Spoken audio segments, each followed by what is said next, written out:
folks here in Trinidad and Tobago, those of you uh, on this busy evening, this very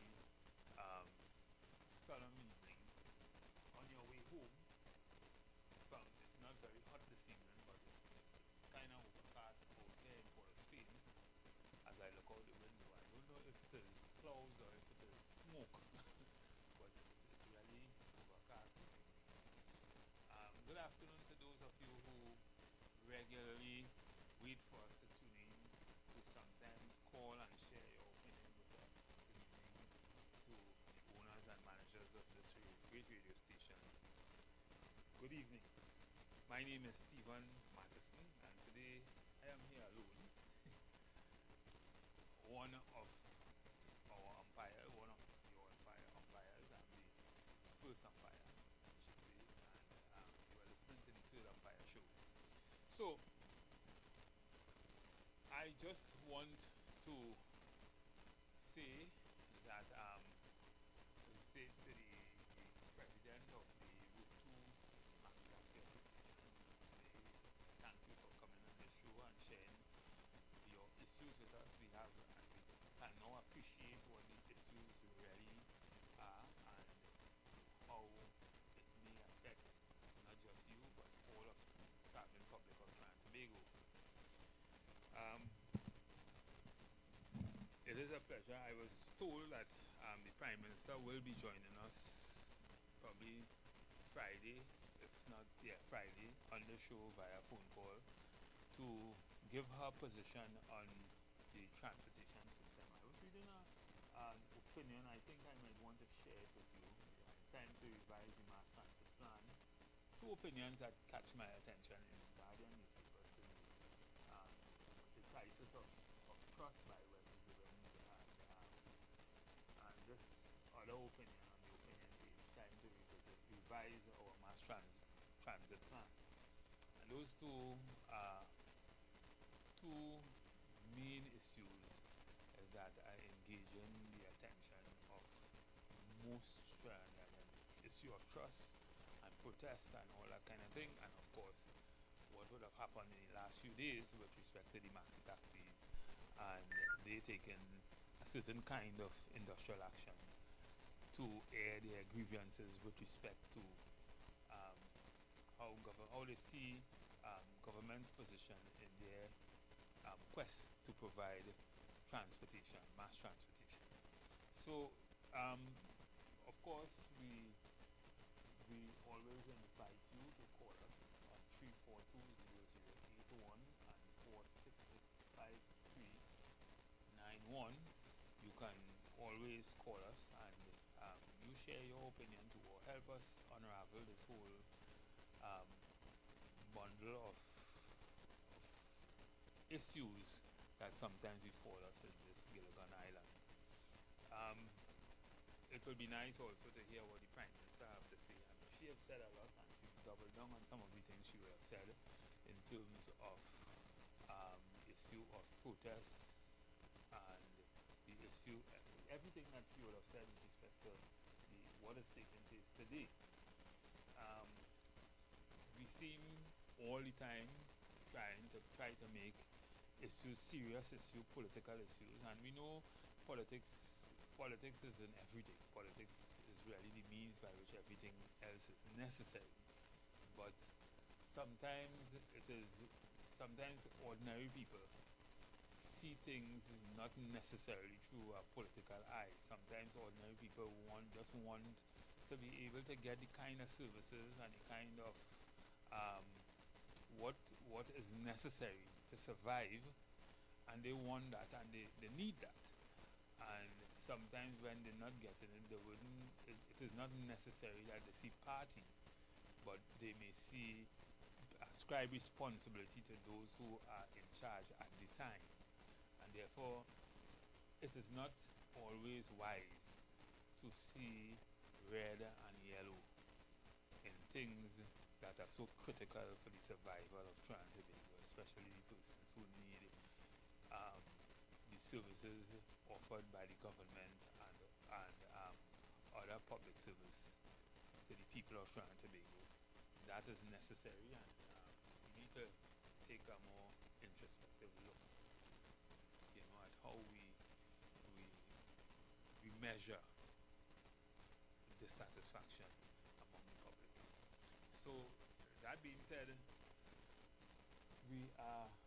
I see we are coming up to the top of the hour. I don't know how much I can get in before we go to pay bills, the ad, but certainly we have some issues over the last week. Well, you know what this show is. This show is really a show coined using the cricket metaphor, and we look at the issues that is in the news, and we measure it sometimes by looking at the two teams that are running the country.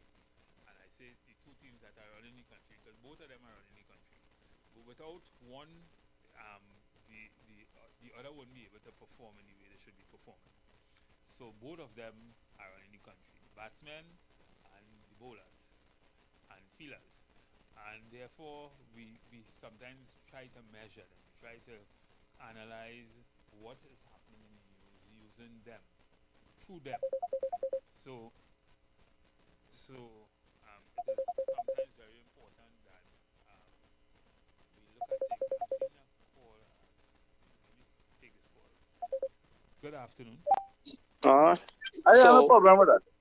Alright, so Who's there here who it's joined? tough. Caller, Who's there here who joined? not too sure. I know. So I came off that. I'm not too sure what that was a group call. I don't know how I ended up on that call. But yes, so as I was saying, is that it is important sometimes we look at the issues that are taking place sometimes not necessarily through our political lens, but we look at it through the lens of fairness, the lens of providing services to the people of Toronto Tobago fairly and dispassionately. And if we don't do that, we kind of get locked into this vortex of politics, and we go down the road that they only doing that because they didn't do that when the other party was in office and that kind of thing. And it's the same thing when you're in opposition, you do, and that to me is unfortunate. So KFC, we on about. Let me take this call. KFC, good evening. Yeah, Salman. Yes. Yeah. Good afternoon, Mr. Mackerson. Yeah, good afternoon. I see how the man was talking about the issues and things, but I see that the proper a while flag will surrender. But I heard the Prime Minister come out and say, give them the assurance, this with the Minister more, and they will see what they're going through and understand that all them kind of thing. You hear Uncle Jack Warner was talking today? KFC, let me tell you this, right? I like seriousness. Right? And I know you have plenty of time on your hand and you like to call the station and that kind of thing. But when you call and engage just with something. Seriousness are you talking about? Okay, go ahead. We're stationed about entertainment.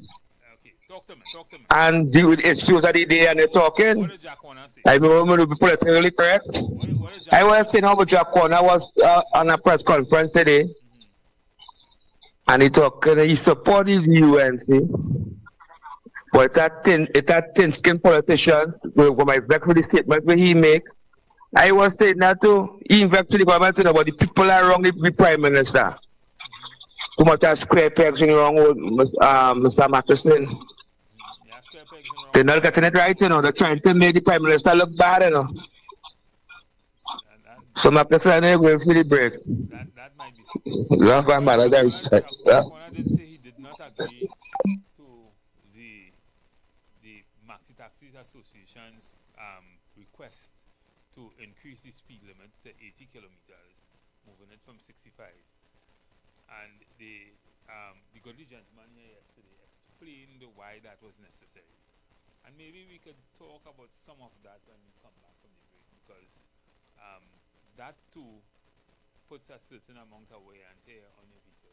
But again, when we come back from the break, we will talk about some of those things, some of the request of the association and why they protest. You've got bills to pay, and so do we. Let's go pay some bills on the street 919 FM.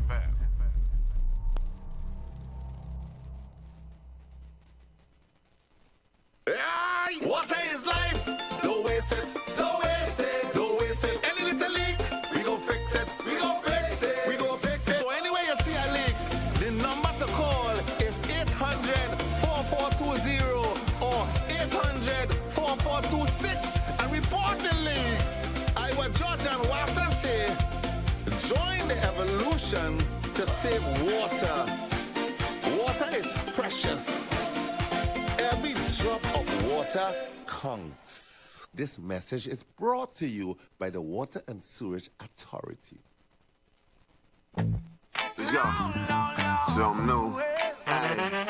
It's a whole lot of flavor wrapped up in a twist. Some of them try to rap, but they don't rap like this. With crispy KFC tenders and lettuce and carrots and shredded tortilla embedded, perfect wherever you headed. Dripping with that creamy mayo and that mambo sauce. Let me tell them one more time to get my point across. It's a craveable, crunchable, movable, functional, flavorful meal that your taste buds must endorse. KFC, crunch twist, crunch twist. None of them, they don't make them like this. KFC, crunch twist, crunch twist. None of them, they don't make them like this. Introducing KFC's Crunch Twist, a flavorful wrap with a delicious difference for just $29.95. KFC, it's finger-licking good. Blessings in the wonderful name of our Lord and Savior Jesus Christ. You are invited to listen to the Final Hour broadcast heard every Monday from 11 p.m. to 5 a.m. in the morning on the Street 919 FM. Hear my mom, Pastor Helen Garcia, and myself, Pastor Valentine Garcia Jr., preach the Word of God to the elderly, youth, and children. We can be contacted at 629-0113 or 623-8444. The church is located at 26 Prince Street in Port of Spain. We look forward to you joining us. God bless you. As my life I lay it on the altar, as my life. Peace of God be multiplied unto you in the precious name of our Lord and Savior Jesus Christ. This is Redemption Hour, a gospel program where God will reveal His mind to you on how to live a fulfilled life and to please Him in all areas. Join Pastor Femi Afolabi, the National Overseer of Deeper Christian Life Ministry, Trinidad and Tobago, and other seasoned ministers for a time of divine encounter as they minister and pray for you every Saturday by 9 o'clock in the morning of this station, Street FM 91.9. Our church is Deeper Life Bible Church, number 1 Cochrane Street, opposite Tunapuna Police Station, Tunapuna. The times of our services are as follows: Sunday worship service 9 a.m., Monday Bible study 6 p.m., Thursday revival hour 6 p.m. The redemption hour is a life-changing moment you cannot afford to miss. For special prayer or counseling, contact Pastor Femi Afolabi on 778-9933. God bless you as you listen to this program. Jesus is Lord.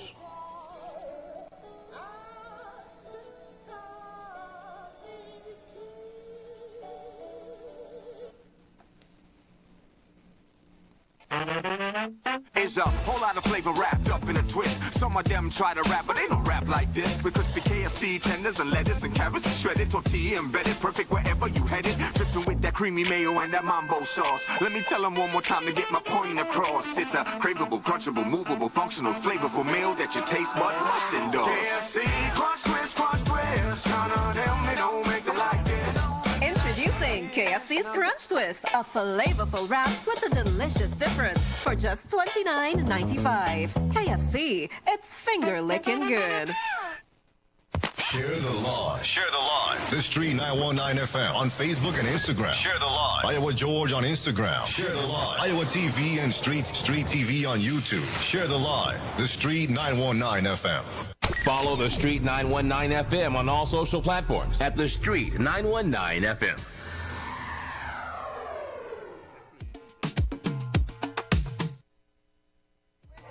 Yes, ladies and gentlemen, we are back.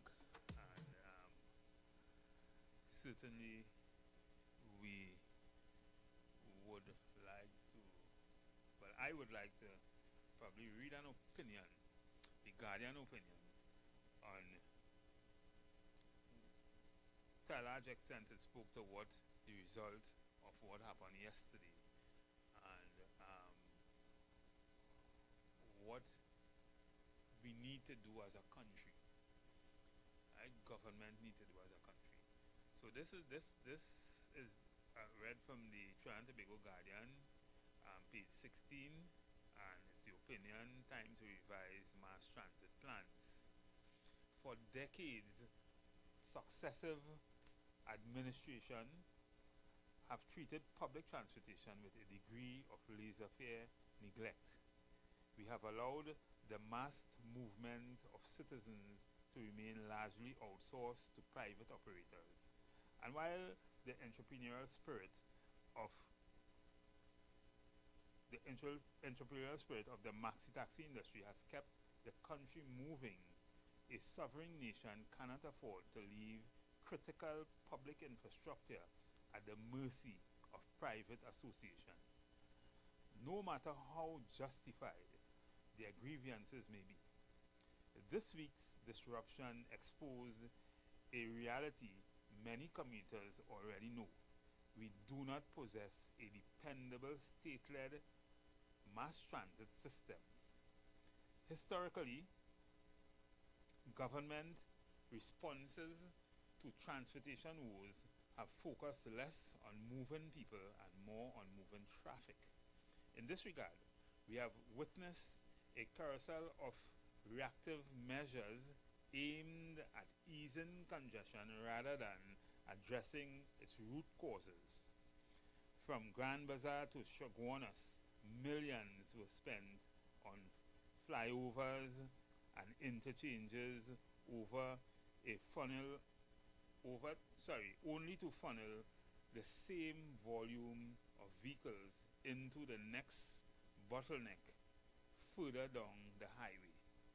Successive government experimented with alternative traffic flows, revised highway access points, peak hours, lane restrictions, and roundabouts. Yet, these measures failed to deliver meaningful relief because they ignored a core problem: too many single occupancy vehicles and too few reliable mass transit options.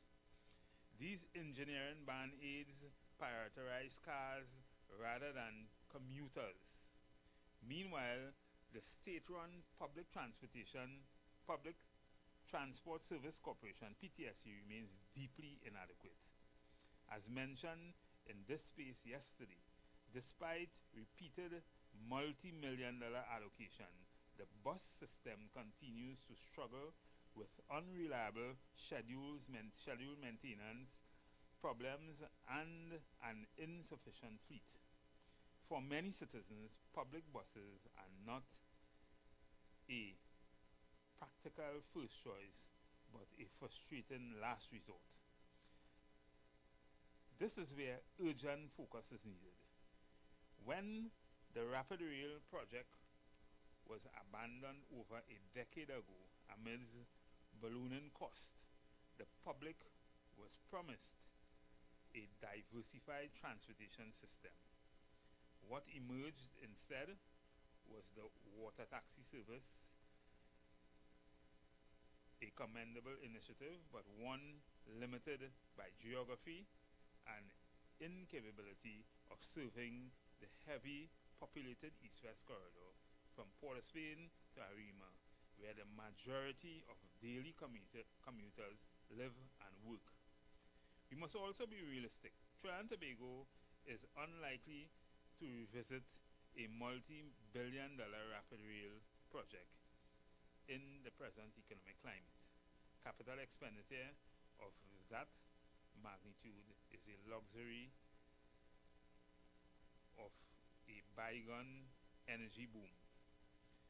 But the inability to fund mega projects cannot become an excuse for policy paralysis. The Ministry of Works and Transport should urgently examine practical affordability models used in developing countries facing similar constraints. Nations such as Colombia, Brazil transformed urban mobility through bus rapid transit systems, dedicated high-capacity bus corridors, and repleted much of the efficiency of rail at the frustration of the cost, at a fraction of the cost. By modernizing PTSE, investing in a larger and more reliable fleet, and establishing properly enforced transit corridors along the priority bus route, the state can build a dependable backbone for commuters' travel. This is not simply about surviving the next transport strike or reducing commuters' time. A robust state-controlled mass transit system will strengthen productivity, reduce traffic congestion, and lessen nations' vulnerability when private operators withdraw services. The movement of people is too important to remain dependent on improvisation. A reliable public transportation system must become a national priority, not an afterthought. This is a very timely opinion, because this, to me, is where we've been going for some time now, and we've been looking at some of the infrastructure we saw in the other developing countries. We've looked at developed countries' structures, and we've made a number of suggestions that can certainly benefit Trinidad and Tobago as for mass transit systems. And it irks me yesterday, after talking to the gentleman who is the president of the Route 2 Maxi Taxis Association, when he said that there are less than 1,000 PTSE bus services in Trinidad and Tobago, and you have, for the most part, maxi taxis, which are privately operated. Privately operated in the system, providing mass transportation. But yet, you have so many restrictions. You have so many things that affects them that are not, for some reason, the government controls it, that are not taken care of. And I went into talking to the gentleman even after the show, after we came off air. And one of the things that I like to ask some very, very critical questions. What's the price of a maxi taxi?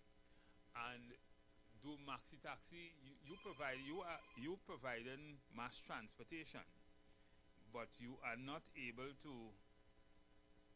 You're paying more than what you buy a PTSE bus for, right? You're paying all the taxes on it.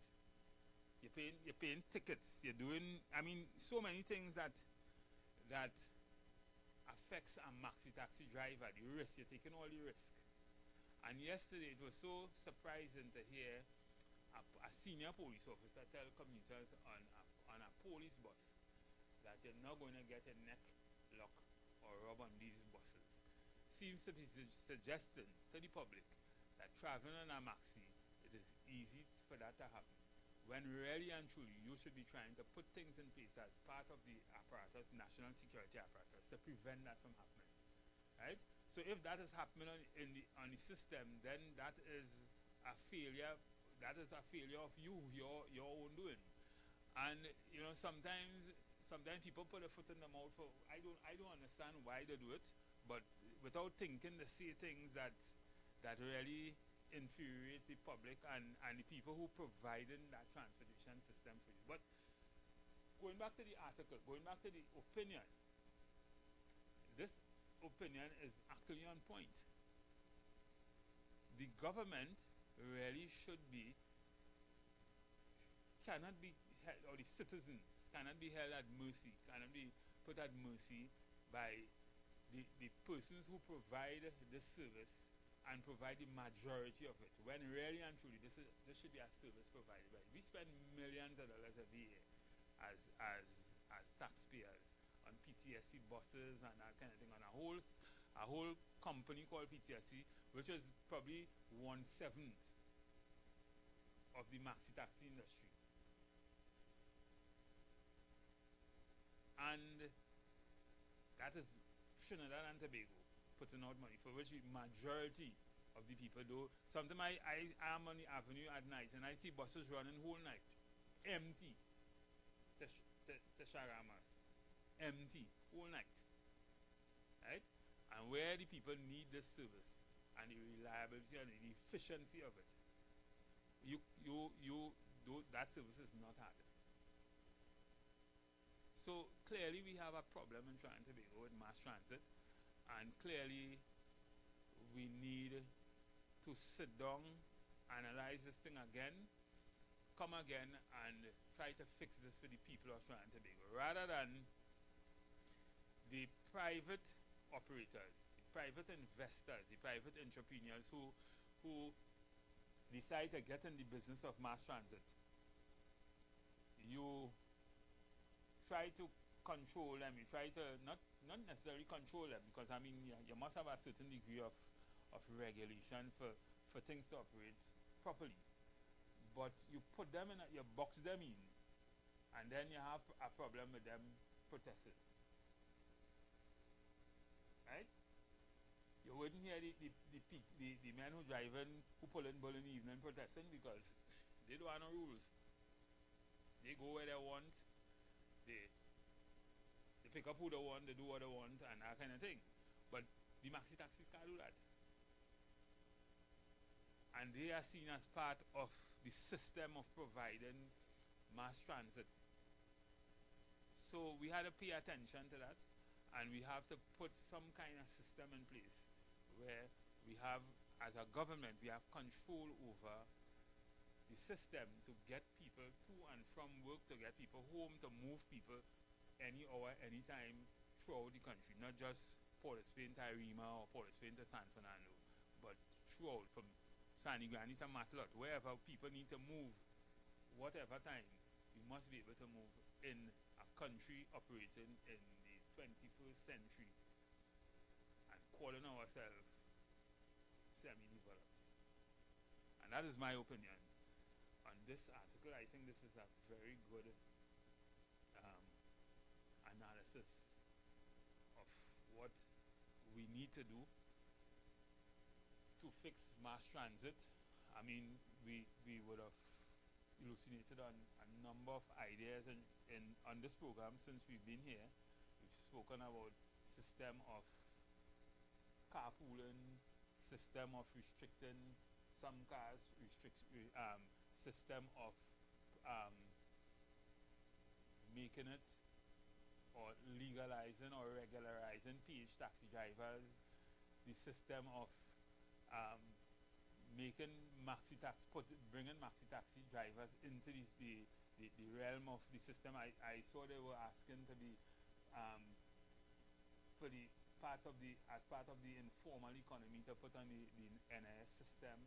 All these things would provide the kind of incentives also for this system to work the way it should work, and at the end of the day to provide people with safe and reliable transportation to and from work and to and from their particular destinations. And that is my position on this particular article, and I would like to hear what you have to say. You can certainly call the program on 342-0081 or 466-5391. You would have heard me read the opinion on page 16 of the Trinidad and Tobago Guardian newspapers. So, let me hear what you have to say. Certainly, the line is open. You can call us or call me, and let's engage on this particular situation. I think, from what I was told, the Prime Minister will be available to call maybe Friday, and we would probably try to get her to be part of the program, so she could probably have her say on what, or she could explain fully what her position is with respect to this. Because yesterday, after speaking to the goodly gentleman in the studio here with us yesterday, I got the impression that the minister was not too sure what his position should be on this matter. So he would have deferred most of the requests of the Maxi Taxi Association. And they would have, certainly they probably would have felt frustrated, and because this thing was supposed to go on until today, I think. It was supposed to be a 3-day strike, if I'm not making a mistake. And it ended yesterday, right? And it ended probably by frustration, or it ended because probably the association felt that they were losing revenue and they weren't getting anywhere with that protest. But clearly the government also stepped in, the police also stepped in and provided transportation to persons needing to go home from Port of Spain. I don't know if that was the case in other areas, but I do know from Port of Spain to certain like Arima and that kind of thing, transportation were provided. And that is also commendable by the police and fire and whoever would have used their facilities to provide that kind of transportation to needy citizens wanting to get home from work yesterday. But this also opens up a number of issues. This opens up some of the weaknesses we have in the system, and certainly it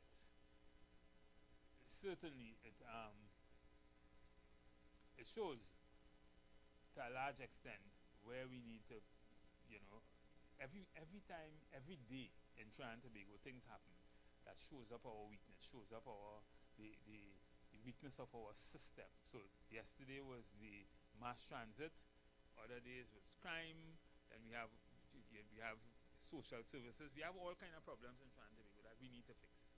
Good evening, caller. Yeah, good evening. Good afternoon, Mr. Good afternoon. Manchester. Yes, how are you? I'm all right. I read the article, in fact, the editorial that you read from The Guardian, I think, this morning. I think it is quite apt. One of the problems in this country here is that we don't evaluate where we are, where we came from, where we are, and think about where we want to go.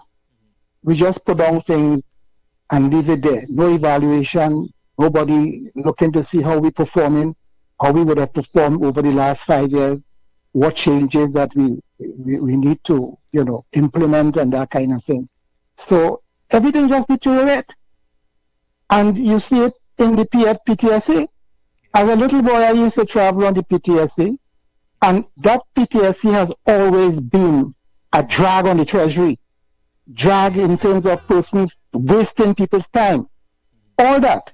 And as you said, buses running, that place is poorly managed. It has been so for quite some time. I don't know who in charge there, because I can't see how you could run a bus when you look at buses running empty all over the place and people can't get transport. I mean, who are the people you put there? Who really, does the appraisal of those people? That is the problem in Trinidad, management.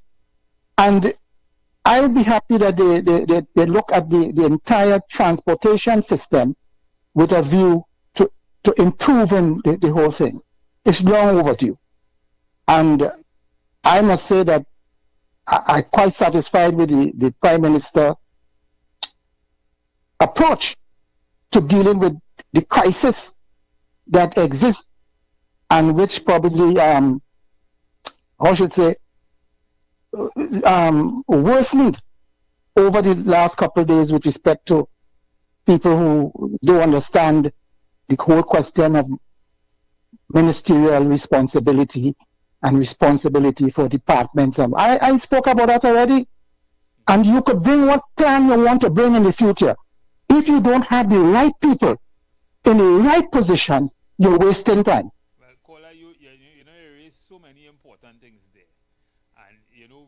are big on that in this program, and one of which is planning. We need to stop operating with quick fix and trying to you see, and that's as a result of the kind of system we have, and that is people try to convince the public that they could do something different over a 5-year period, and then so you have a 5-year plan, and after that everything fall along and the government change, everything start over. And Trinidad and Tobago, and we always say that we need to have a national development plan in Trinidad and Tobago with everything. You see all these issues that coming up every week, every day in Trinidad and Tobago, where people are losing their lives and all kind of different things.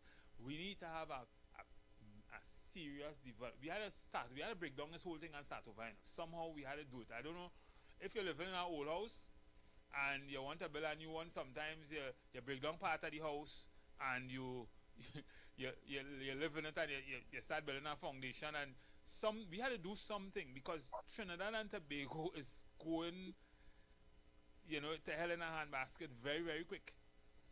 Yeah, because what I saw, somebody spoke today, and I observed that at one time, that system with respect to, I think what they call this thing in the terminals there, that carries people, what they call that? They have a name. Yes. And when I look at the construction of that place, the state of that place, if you want to talk a person as a tourist come here, people want to travel up to, let's say, I mean, that place can't be better kept. You have to climb up some step to go up. I can't go up on that step. Sometimes I feel I will fall through. I mean, what kind of... I haven't been in there for probably over 20 years or so. Well, understand, and that place has been in existence for about 30-something years, right? I would want to do so. Over that, so, and if they haven't made any changes, and that was like a kind of quick fix thing they had done at the time. Yeah, but they need to improve that. Yeah, and that's what the Maxi Taxi Association is saying. They have no problem with contributing to the running of that. And you remember a time the government was taking some money from them, and there was a matter that went to the Privy Council. And they won.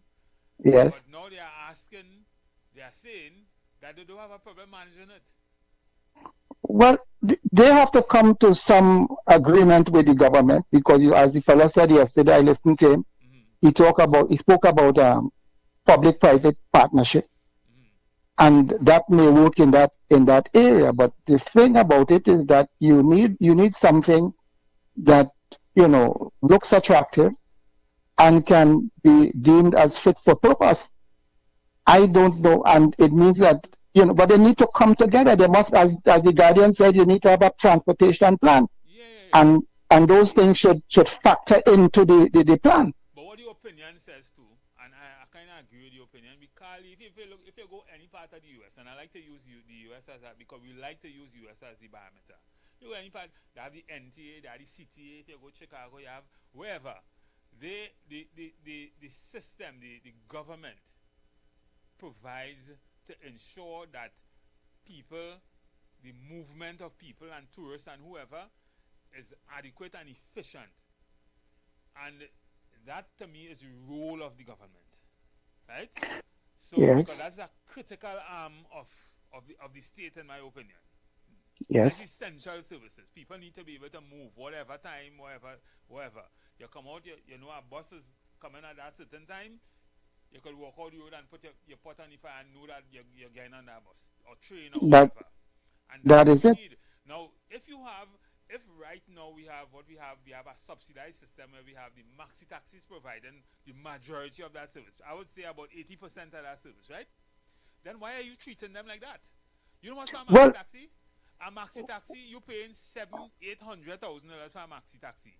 3/4 of that, almost 2/3 of that is taxes. Right? Well, when the government buy a bus, they don't pay taxes on it. Well, the thing, what I'm saying here, the thing that seemed to be a perennial problem. It's traveling different administration, and I'm saying that things have come to a head, and they would have to come together with the public, because most times the public not taken into consideration, and some man from somewhere come up with some big time plan to change, and he draft out something and he give them, and they start implementing, and when they realize it's total chaos. They don't consult the people. You have to factor the people, the public into that. I'm not talking about, people must give some view in terms of what the planning and all these different things. So you get somebody to draft something, and when you implement it, when you realize it's a waste of time. So the question of consultation in terms of any planning in this country and stakeholder planning with stakeholders is very important. Don't just go and get somebody because I'm a friend and he come and we changing up our plan, and we have a plan here, and this one run with that here, and you see tractors start to break down this and that and the other. When you realize it's a total disaster. Yeah. And the next thing we're talking solutions. If you think about mass transit, we're very selfish in trying to be. So you have a household with 5 people, 5 of them have cars, and 5 of them going to work the same time, right? Albeit sometimes they may be going in a different direction. But the thing is, we need to structure work in trying to be. If you want real productivity, to have a stable amount of vehicles on the road at a given time, so that you wouldn't create that kind of traffic congestion and that kind of thing. If you say in the morning time between certain hours, you can't be driving you alone, you have to have at least 3 people in your car, like in some parts of Georgia and that kind of thing. If you want to be on the fast lane or you want to be on a certain lane, and we had to be able to enforce them things. The thing is, and all that is part of your mass transit, that is part of your mass transit, we have to think this thing through, because if we don't, you'll have the whole highway clog. You're watching everybody car, one person and a child in the car, and the whole highway clog. Yeah, that is and people would have, and people would need to be sensible too. But I don't know if there's a more efficient public transport, whether you would have a reduction in people using the cars to travel to work and whatnot. I know in England people travel the car, but they most by train and all that kind of thing, and the same thing in the States. But I say a waste of resources, and in terms of their acquiring wealth and whatnot, if you have a house with 5 cars and 5 of them using the cars, the vehicle to go to work and all that kind of, they realize the kind of expenditure that driving a car or owning a car is not a penny, No. It's not a penny. You're talking about gas, you're talking about mechanic, you're talking about oil, you're talking about all these things. And then you're talking about roads. Yes. Roads is certainly not a penny. Right. So I think that the population must be part of it. They need to be educated about it, and they have to change the culture in terms of how they transport, how they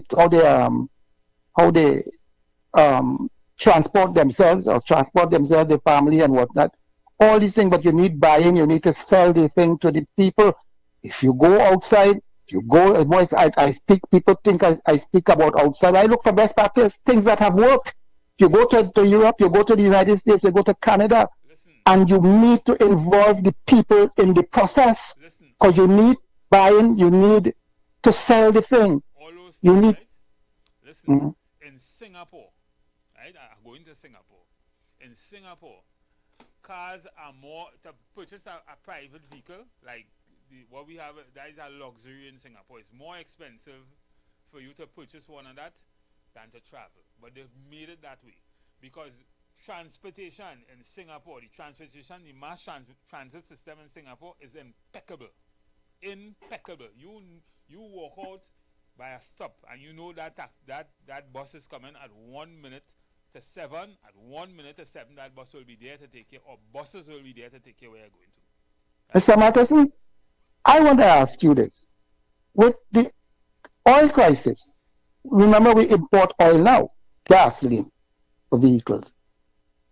Is there any? I observe that internationally, where countries they import oil, even where they have gas, locally, produce it locally, refine it and whatnot. they call on the population to reduce the consumption of gas. Right? That doesn't exist here. People driving here like there's no problem. Like there's no increases in price and no impending increases in the cost of living, transportation and whatnot. I often say the law of economics don't work in Trinidad and Tobago. I say that, I've been saying that. It's like, all what you know to be real economic realities and real economic theories and that kind of thing, for some reason it don't work in Trinidad and Tobago. Reduce the demand for foreign exchange. We need it, and people could cut back on travel and all that kind of thing. You travel, you go in there, you whatever it is, reduce the business as usual. Business as usual. So that is where we are. But I commend well, it was a situation that came up, and I don't want, when I speak sometimes some people believe I can't be no minister. I don't want to be no minister. I don't want things that I can't do. I can't be no minister. I can't function as no minister. I can't function as no counselor. I don't want no work as no counselor. I don't want to work. That is not an easy task. And again, those people who put up themselves, I know the task that they face with. But if you can't do, you must know yourself. I know what I can't do, and they know what they can't do. And if you can't do it, and you can't do it to the best of your ability, make way for other people who could do it. Correct. Anyhow, thanks, Mr. Tom. Yeah. Thanks. So that is the reality of the situation as it relates to the crisis that could befall us. Good evening.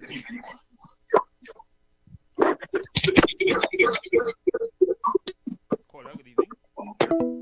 Good afternoon, Mr. Matterson. I don't know if you could pull your mic closer or let the director or producer raise it up a little bit, because they're barely hearing you. Nonetheless, Mr. Matterson, I know yourself and many persons are optimistic and hoping for this government to really do things for the betterment of this country, and a number of it is really simple things to do. You just have to do it. But I don't share the same view, but nonetheless, I ain't come to deal with them this afternoon. I come to ask the police service because I continue to see inconsistencies, clear biases in terms of how they operate and how they do things. So, very recently, this gentleman from the United States was touring all over the Caribbean, right? There were large numbers of people running down behind him. He was doing all kind of things that is in breach of many of the Motor Vehicles Act, hanging out the vehicle, standing up on top, you name it. I didn't see him being engaged by the police, no licensing officer, no traffic warden. He was allowed to carry out whatever type of behavior he wished to engage in, and didn't gain their attention. No, these people down by Piccadilly wanted to have a peaceful march to promote peace in the midst of all the violence that's going on. We know that it have people who will call it political, who will use it as a ride for the political gain and whatnot. But I'm asking, why is the police so okay to operate with this inconsistency? Because there was no police presence in the march in Superior, which was a march and protest. So what really going on with the TTPS? And is it that the Prime Minister cannot identify the inconsistencies now that she is in power? Now that she is leading the country? Because when they were in opposition, they spared nothing in labeling many officers as PNM officers. Is it that the officers are now UNC officers? Are trying to understand what's going on in this country, you know. But what do you think about the Prime Minister's 15 no protest zones? And in fact, the trade unions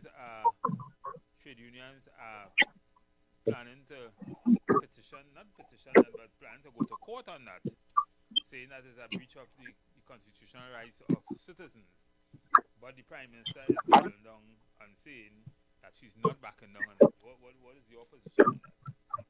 I support the union move into taking it to court and see what the court findings are on the matter, because this same Prime Minister, Ms. Prasad Bisesa, right? You see, I don't know what has happened, like it's some great magic or a whole brain transfusion. This happened when you see they end up in that leadership position, you know, because this is the same person who was in support of many marches, even if it's in front of the parliament. So you see this flip-flopping thing, it might be okay for some people, but it's not okay for me. For me, that shows that your mask has fallen off and you're really not standing on principle. Because this is the same group of people who were holding consultations when they was in opposition frequently and getting a sense of what the public is saying, you understand? But as you end up in government, you don't want to hear the public. So you go as far as to have 15 different zones that people cannot come out and engage in peaceful action. Anybody say they want to topple the government? Anybody say they want to topple the police service? That is where they're trying to get to. The whole thing about this really and truly, Mr. Patterson, not this peace walk, but the protest with for Kaya Celia and them. These things only exist because police officers continue to not be truthful and give truthful accounts on their reports. That is what this is about, you know. In spite of whoever looking for political points and hanging on to it to take a political ride. The whole center or the core of this matter is about the dishonesty that exists within the police service, and we are asking if a penalty will be imposed or increased in that regard. Because in the event that they are found wanting one more time, and they are found to have falsified the reports or submitted some misrepresentation to the DPP, what will happen there? The state will now have to pay the families of the persons who were charged by the DPP based on the evidence he received from the police that was not accurate. We're going to continue spinning the top of that mud, and people just passing the buck. Well, it's not me just passing the buck. The Prime Minister needs to get serious. Well, I saw an article on the same Guardian today, written by Wesley Collins, and it spoke about a crisis of trust. And it talks about how a nation could lose confidence in the systems when you have all these things that you talk about as these trust issues that are plaguing the society. And clearly, and we do have some trust issues in the system. We have some trust issues in the police, we have some trust issues in persons in charge, we have trust issues in management of institutions. We have all kind of trust issues. And therefore... And Mr. You know, it's ironic that you point out that you just pointed out. Because let me tell you what the fact of the matter is, it is so ironic that all these trust issues that exist, Ms. Prasad Bisesa is aware of that. Just go back to when they were in opposition and they could tell you all the shortcomings of the police. But now the police is above reproach. You giving the police that unwavering support, knowing fully well what they are capable of and all the different things that they have engaged in. That's surmising on toward activity. Well, in reality, when you are the government, you are the person who not host the national security system, but you depend on the national security system to govern fairly and peacefully and that kind of thing. So it cannot be that you would be against them, but clearly you can do some introspection and you can pause to bring to bear some kind of relief to the citizenry through some kind of intervention in the service to bring about some kind of trust, or that kind of thing. So clearly, government could do things. There are things the government, I'm sure, could do through legislation and otherwise. Other kind of push to fix that level of distrust that we have in the national crime fighting apparatus. Well, again, Mr. Matterson, it's not that people are asking how to pay it, boy, to go against the police service, But in like manner, when you were able to identify whatever shortcomings she saw in the police service, to go as far as labeling them PNM police. I mean, what has changed? What has changed? Did she rid the police service of all the PNM police so everything is above board now? That you could just wholeheartedly side with the account of the officers, right, and rubbish the protesters' concerns?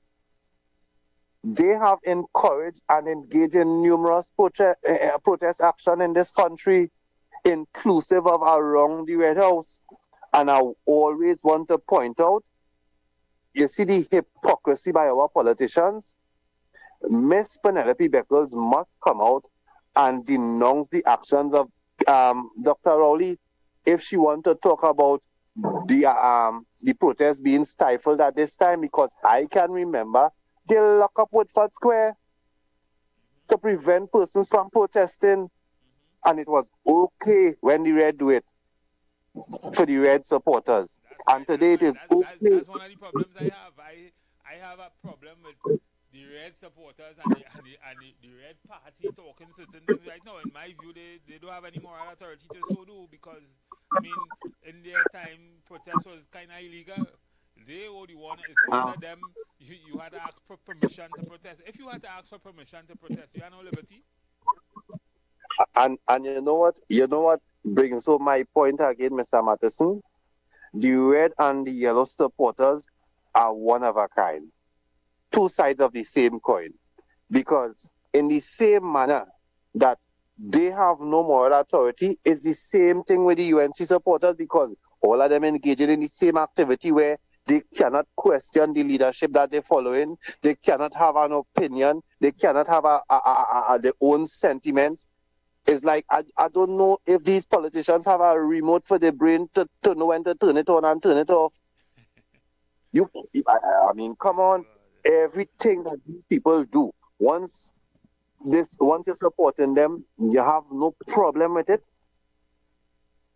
But you think it's easy in this country, and I continue to say that is one of the greatest challenges we face. Forget about politicians who engaging in things that are not beneficial for the country. You see the people that continue to support them, that is even larger of a problem than the politicians themselves who is engaging in untoward activity.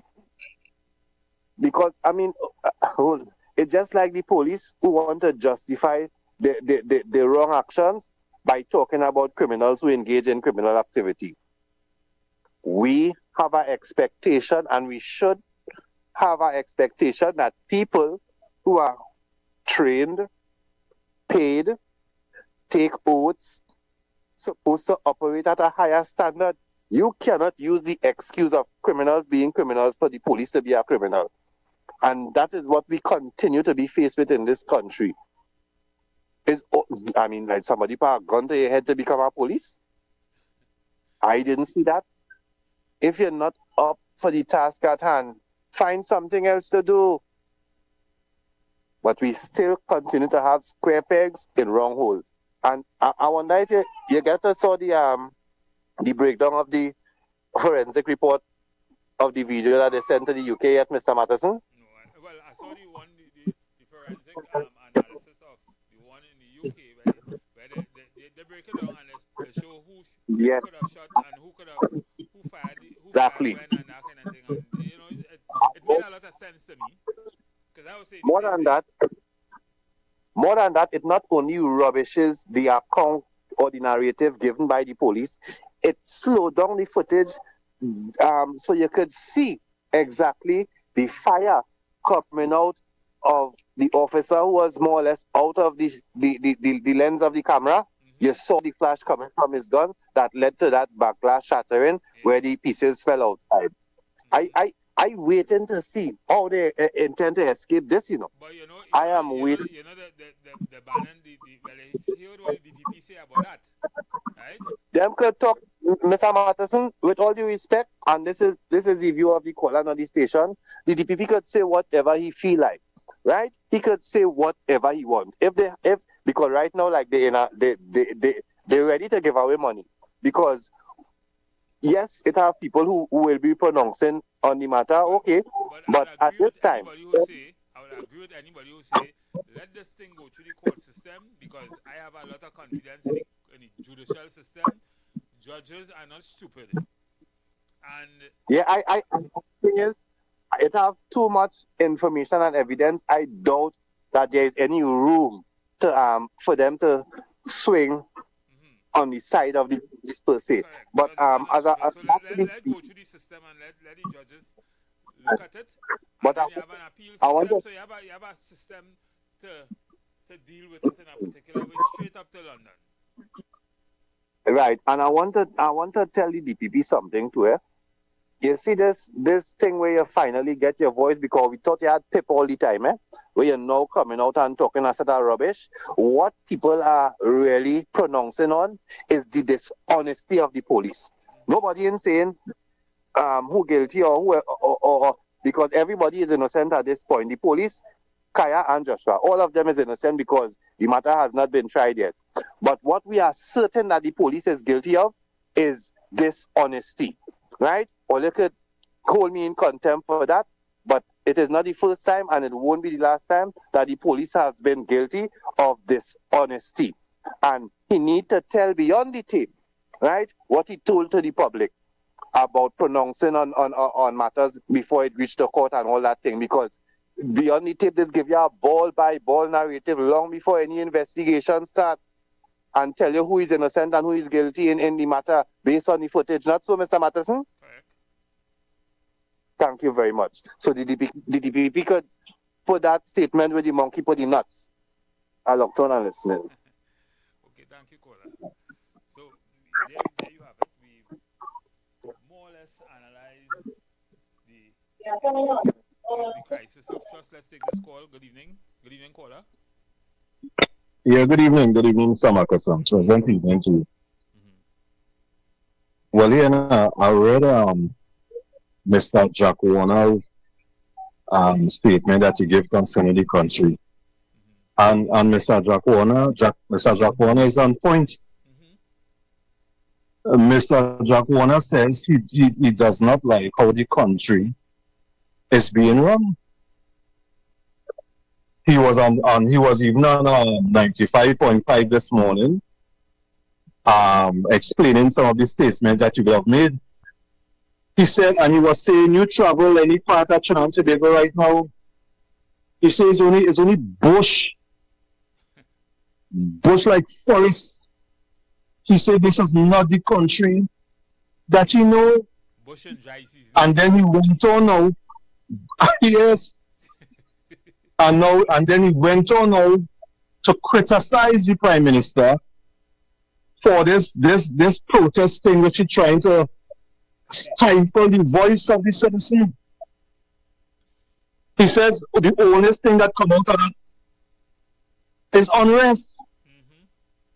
Because when you're trying to silence people who have much to say, and you know what I laughed at this morning listening to him? He said it's protest that brought the UNC into power. I laughed when I heard Mr. Warner say that. It's due to the process, the protesting that took place when she was in opposition that brought them into power. So you can't know, according to Mr. Warner. Look at all major changes around the world, from Martin Luther King to what happened in France to what happened all over the place, all over. It's protest. Protest brought it. It's a protest. That freedom of speech, that freedom to express yourself. And you see, Mr. Matterson, when they came into power, when we had the budget, you call when the finance minister said promise made, promise kept. You remember the big, massive crowd that had outside the Red House? It was massive. And they came out and the supporters, why? No, you're saying you don't want nobody outside it. Why? Because it doesn't benefit you? That is hypocrisy, Mr. Marcuson. And this girl now was making a point a couple days ago, Nyla Blackman, right? About the same peace, about the same togetherness and all of that.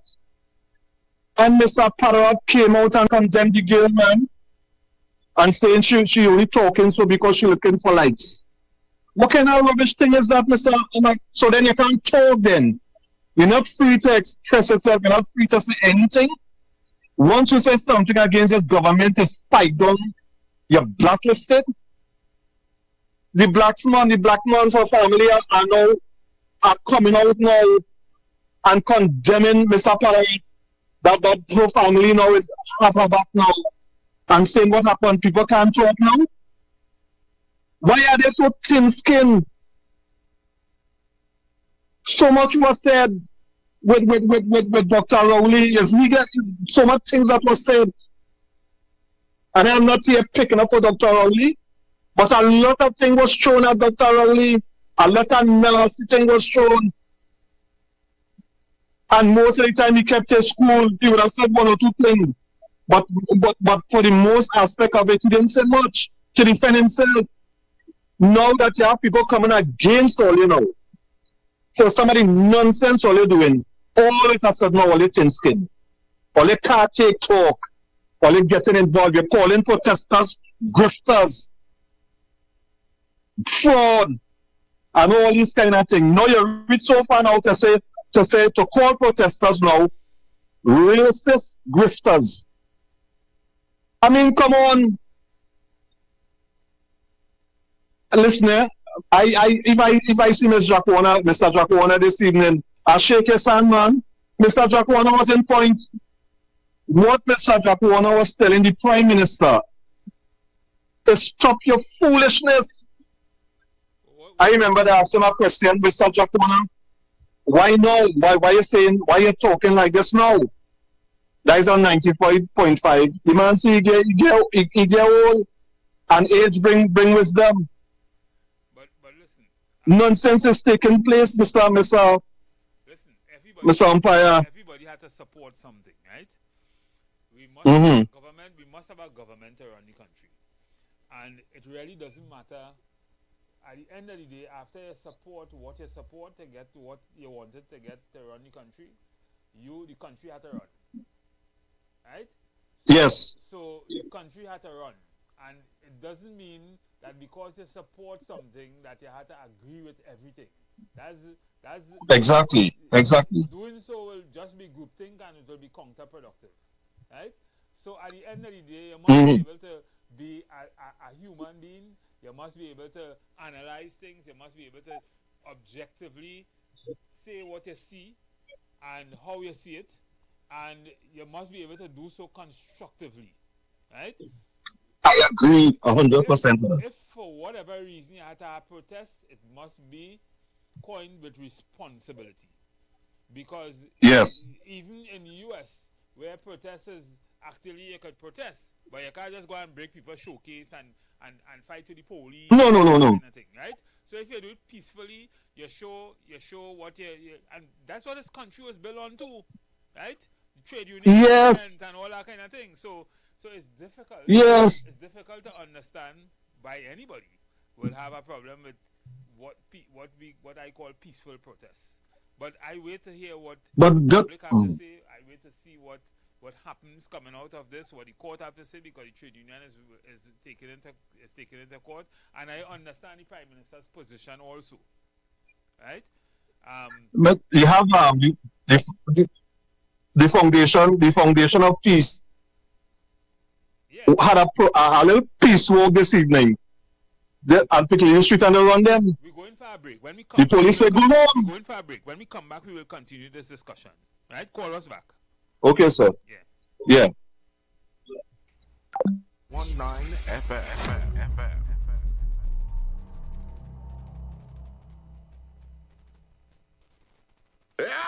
Water is life. Don't waste it. Don't waste it. Don't waste it. Any little leak, we gon' fix it. We gon' fix it. We gon' fix it. So anyway you see a leak, the number to call is 800-4420 or 800-4426 and report the leaks. IWER George and Wasson say, join the evolution to save water. Water is precious. Every drop of water counts. This message is brought to you by the Water and Sewage Authority. Join us. Strictly local radio show, blazing the best positive hits out of TT. Hottest radio show. Welcome. You are now locked in. Every Saturday, 6 to 8 p.m., blazing the very best in Trinbago music and more, sending the heartbeat of the Twin Islands straight to the world. Massive communication product that aims to provide a new media platform for local TT entrepreneurs. You're now locked into one of the hottest radio shows. Send us your voice notes or call in live and rep your district. Whether you're in East, West, North, South, or Sweet Tobago, this is your show, your sound, your culture. Hottest radio show. Strictly local, hosted by the one and only DJ Flex 868. Don't miss it. Every Saturday, 6 to 8 p.m. Only on the streets 91.9 FM. The vibes, the culture, the sound of Trinbago. We blaze all the best in TT. Hashtag rep your district. Is a whole lot of flavor wrapped up in a twist. Some of them try to rap, but they don't rap like this. With crispy KFC tenders and lettuce and carrots and shredded tortilla embedded, perfect wherever you headed. Dripping with that creamy mayo and that mambo sauce. Let me tell them one more time to get my point across. It's a craveable, crunchable, movable, functional, flavorful meal that your taste buds must endorse. KFC, crunch twist, crunch twist. None of them, they don't make it like this. Introducing KFC's Crunch Twist, a flavorful wrap with a delicious difference for just $29.95. KFC, it's finger licking good. Share the live. Share the live. The Street 919 FM on Facebook and Instagram. Share the live. IWER George on Instagram. Share the live. IWER TV and Street TV on YouTube. Share the live. The Street 919 FM. Okay, so ladies and gentlemen, we are back, and of course, let's go back to our calls. Good evening, caller. Yeah, Mr. Marcuson. Yeah, so I'm going to talk about that, so I won't take long. But the government needs to take a grip. They have to remember that people voted and placed them there to lead. It must not appear now to the voters, or even those who didn't vote against, who will vote against them, that you have the citizens of Trinidad and Tobago at hand, in heart. Treat them with a level of respect. Don't treat the people as though you don't care or I have the last say. Don't come across, because you accused the last Prime Minister with Dr. Rowley of being arrogant. You don't come out arrogant, because you said that you would be different. You said that your government would be different. But we are not seeing that. So I am joining with Mr. Jack Warner this evening in saying that we don't like how the country is being run, and it is time that the Prime Minister get a grip of the government and stay clear of this zonal protest thing with this 500 meters away from building and thing, and allow people to speak. Because the minute you stop people from speaking, according to Mr. Warner, that is when the bacchanal will start. So he is saying, let good sense prevail and allow people to speak and people to protest. Have a good day, sir. Yeah, thank you. Thank you. So I understand what the public's position is on this, and I trust that those in power will understand it also and probably take steps to deal with it. Good evening, caller. Mr. Matt, that view is a putting on a. I didn't hear you. That's a nice view that you will have, but you will not see that. You will not see that because the government has an intention to wipe out the PNM. They are not saying, you see what that gentleman now say about the Prime Minister? Here the excuse. The Prime Minister is now a strong lady. She's not arrogant. She's a strong Prime Minister now. She ain't making the mistakes she made then. That is what they told them, and that's what they believe. So they would not see that view that that gentleman talked about. So what you asking for, you wouldn't get that. Because we are just a minute group of people who are going to vote for them to get them there. They are looking at the bigger base that support them. That is the first thing you have to understand what's going on here, Mr. Matters. That view that you're talking about, that ain't so at all. That view that that gentleman now put here, by how you could tell the citizens of this country, well, they could strike, but remember, all you have to get paid. What does the Prime Minister mean by that, Mr. Matters? Palayat said to the granddaughter of Rashoti, remember you're working for our government. She's not working for the government. She's not sponsored by the government. She's sponsored by B-Mobile or whatever it is. That's a state entity. Palayat might be the minister in charge and that. So what you telling she ain't going to eat neither? That is where we reach to, Mr. Mattersley. We are so dread that the international media, there's a rating that they give written media, which is papers. There's a rating that the World International Rating gives journalists and papers around the world. This year, we have dropped in ranking, Mr. Mattersley. Not so? We have dropped in ranking. Why? Because the media is now being suppressed. That is why we drop in ranking. So if that could happen since that, and that's more than 2 or 3 months ago, the same people who are the Rhoda, what's her name? The Rhoda Barrett, not Rhoda Barrett, Andrea Barrett. Remember that? They want body cam, they want camera to go up in Cora. They had vigil nights of protests.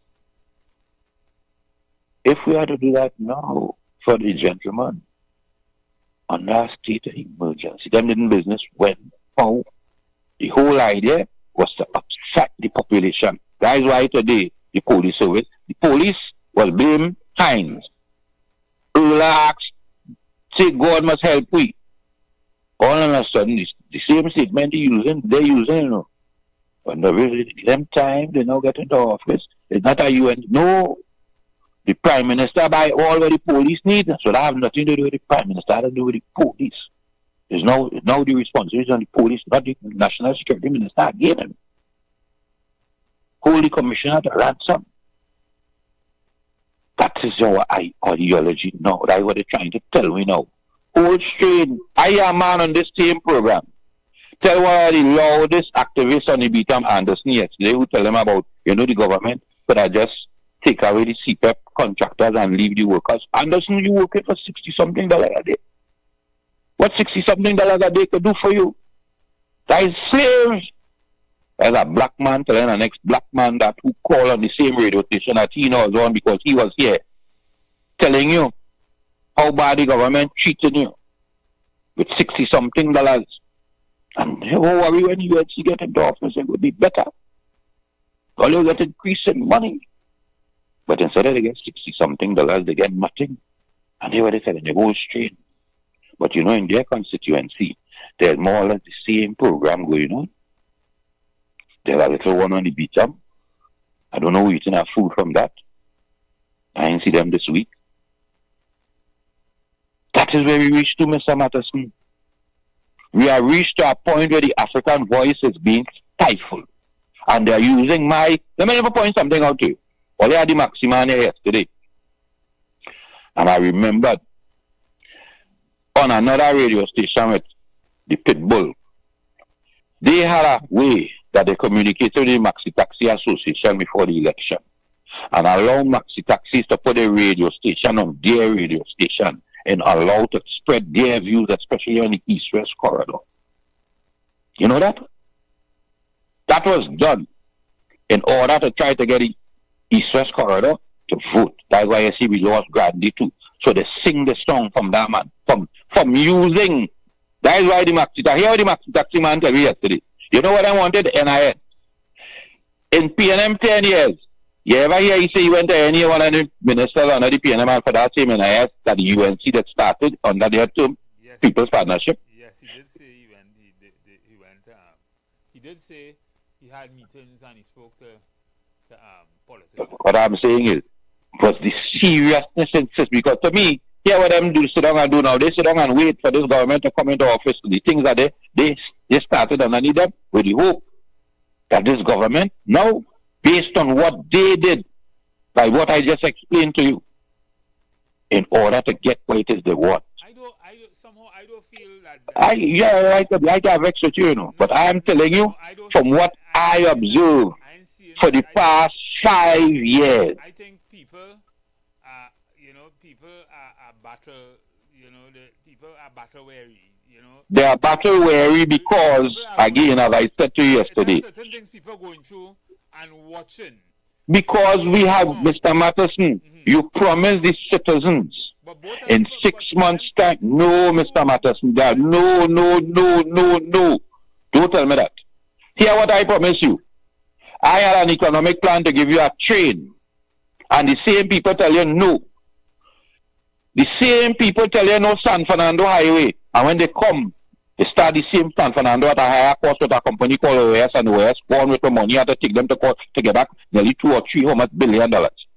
Same people. Everything about progress in this country, as an opposition, they find a way. That is what we had. If Mr. Manning did not do the testicular fortitude, we would not have the waterfront. Because they say Mr. Manning was going mad. And you were eating the economy. And here we're going on. In 2008, there was a global recession. And Trinidad limp along and go along, and we didn't even feel that. We didn't even know that was going on. Unlike what happening here presently. All the mad, they say he was mad. All the overeat, he was overeating the economy. They must sing in that song. And when they get into office, I had a budget of 43 billion. And when they left me at 63 billion. 20 billion in 5 years, 3 months and 14 days. And everything they built for me, I had a debt rate. 15 or 16 billion in NGC, they spend it out. Yeah, but caller, every time you call, I hear these kind of statistics. But the point is, these things that I'm saying, if you're looking from an economic perspective and how countries are run, and what I am saying, it is true. Nothing that I said here is a lie. And any person who study economics understand the difference in management of finance, and what I just said, could understand which one was financially managing the country. Somebody who is supporting the UNC could look at PNM's tenure for the last 10 years and say something similar. No, you could. How first you had to point out to me where you're drawing the analogy from. From what standpoint? Caller, what is different? What is better today? What was better 10 years ago or 5 years ago? That was from 20. What happened in 2015? What is better? So let me point something out to you. The average person who was earning under 50-something thousand, how much? I have just increased that ceiling income. So therefore, you has come out of the tax bracket. So instead of an increase in salary, I take away my taxes that I was taking from you and leave you with as much more income in your pocket. That is one of the things that the PNM did. Since the UNC have been in office in the last year, what have they done to alleviate some of the challenges with the public? Tell me. And don't say nothing, because they have done a lot. Well, they had a drive to employ 50,000 or 1,000 people. There are all kind of things. I know people But who've gotten employed. yes, the statistics showed for the last quarter 2025, 8,000 people was employed. That's what they come out with last week or sometime. But, Mr. Matheson, around that same time, the lowest income families have lost their income. What you think in a time where we have a gas crisis around the world? Well, we had the gas crisis long before. Everything that you comment to tell me, around the world now. I'm talking about since September, since not even September, since February. Since the war in Iran, since the war with Ukraine, since the Ukraine war started, under the last budget, the price of gas went down. No.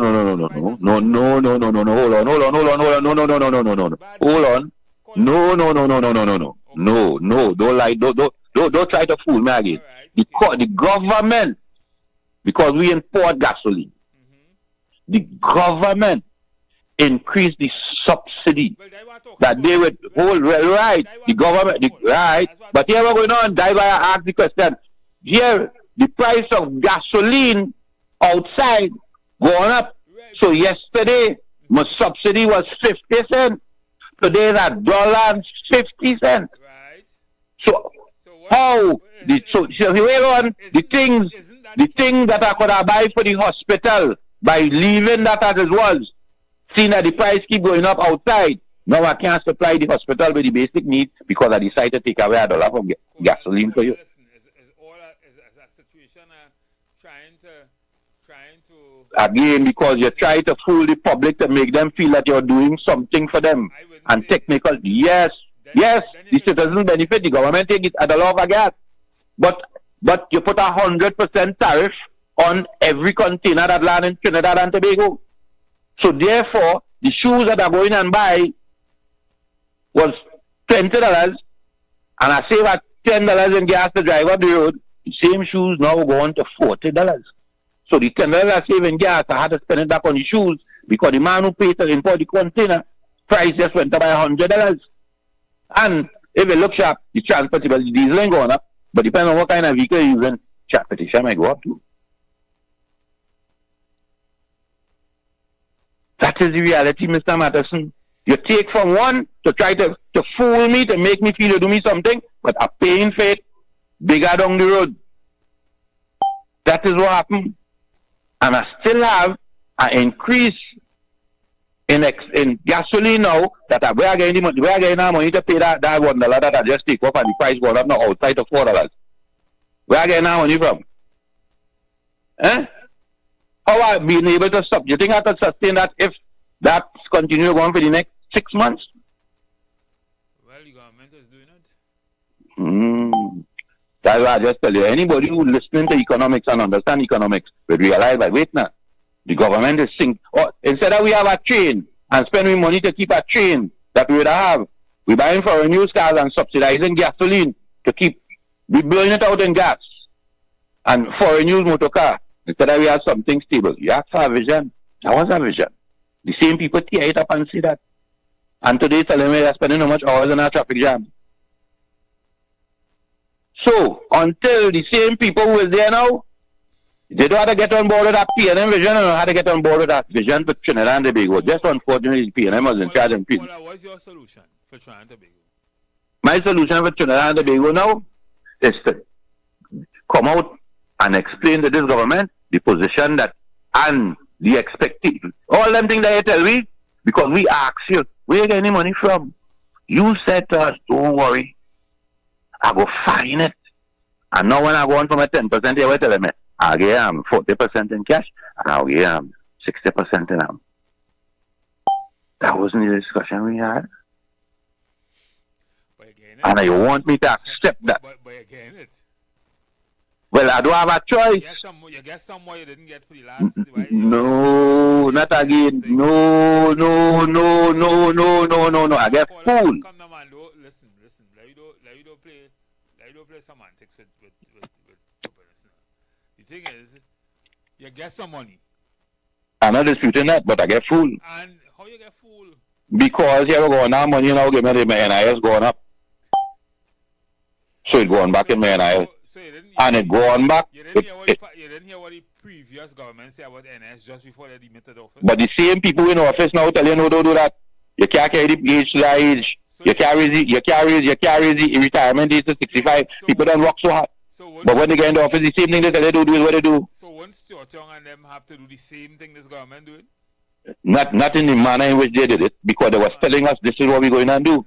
And this, no, the government said to us, I want to raise the, everybody know that the NIS contribution is not, there is not sufficient contribution for the money that they pay out. It's just because it is invested and it generates something, why it continues to keep afloat technically. Listen, caller, let's listen to what I want to say.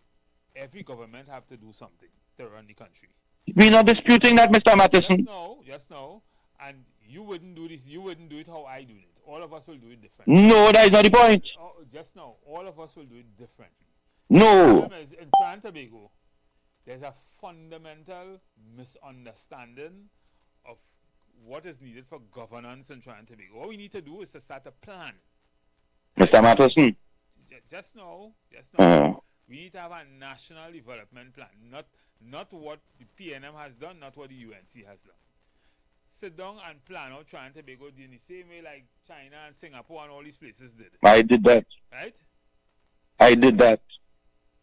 PNM did that. Mr. Matheson, let me explain you something. Mr. Manning had a plan to take us to 20. I know what I'm talking about. Hear what I'm talking about. You ain't finished. And legislate it. Oh. Legislate it? No, I can't, because I never had 29 seats. I couldn't legislate it because I never had 29 seats. That is why I'm saying. And I never have the support of because I ain't getting the support of the opposition with our vision. They are not seeing, because let me explain you something, Mr. Matheson. And I said to you some time ago. Palarat, no. My member of parliament, Saddam Hussein, went down to open a school in Debate campus. And he said, yeah, we're going on geographic discrimination. That is why that school ain't open. So if you have a group of people who is heading for government and toting that kind of hogwash, you think we could reach anyway? When you're singing to your population that here we're going on is discrimination, they don't like you, it's a group of, when that is not the fact, when you know there was no money. When you know there was no money, but they jump into office now and trying to show you that they have money but in order to do that, I had to close down the same average CPEP worker to try to finish the Debate campus. I had to raise the same thing that they say I can't stand up in a bucket and tax myself and lift myself up. I had to raise the ticket fines that obviously the PNM was using traffic wardens and police officers and licensing officers to generate revenue. Same thing you come and do. Let me tell you something, Mm-hmm. The program we always talk about the story of the rats and the cat. Mm-hmm. You know what that story is. I know you know what that story was. Right? Mm-hmm. These rats were being constantly eaten by this cat. And this cat decided, these rats decided to forge a plan one day.